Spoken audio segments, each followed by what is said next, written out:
Ukimwona mtu amevaa kofia aina hii, fahamu kwamba anatokea nchi ya Lesotho. Inaitwa Mokorotlo, utambulisho wa watu wa taifa hilo lililoko kusini mwa Afrika. Lesotho ni nchi ndogo inayozungukwa kabisa na Afrika Kusini, lakini imetenganishwa na milima. Watu wa Lesotho ambao ni zaidi ya milioni 2 wanaendeleza baadhi ya mila na lugha zinazofanana na watu wa Afrika Kusini. Lugha yao Sesotho pia ni mojawapo ya lugha 11 rasmi za Afrika Kusini. Kwa hakika, watu wengi zaidi wanaizungumza Sesotho nchini Afrika Kusini, takriban milioni 4.6 kuliko huko Lesotho. Lesotho iliyopata uhuru wake kutoka Uingereza mwaka 1966 ina utawala wa kifalme, huku mfalme Letsie wa 3 akiwa kiongozi rasmi wa nchi hiyo. Kiongozi wa serikali ni waziri mkuu. Kuna bunge la seneti lenye wajumbe 33 na bunge la kitaifa lililowakilishwa na wabunge 120. Kofia hii Mokorotlo ni ishara ya umoja wao. Kofia hii imetengenezwa kutoka kwa nyasi asilia inayojulikana kama mosea au leholi.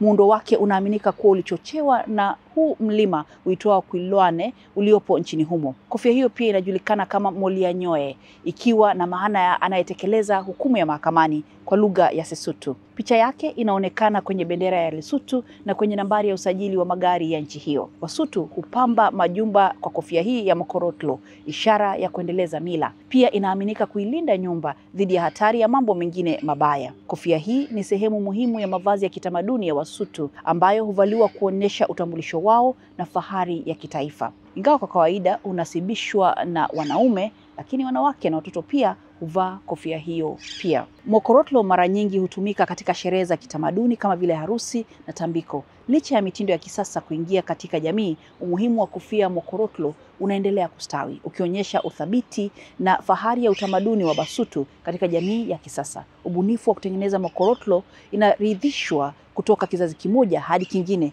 ikidhihirisha ustadi wa mafundi wanaoitengeneza.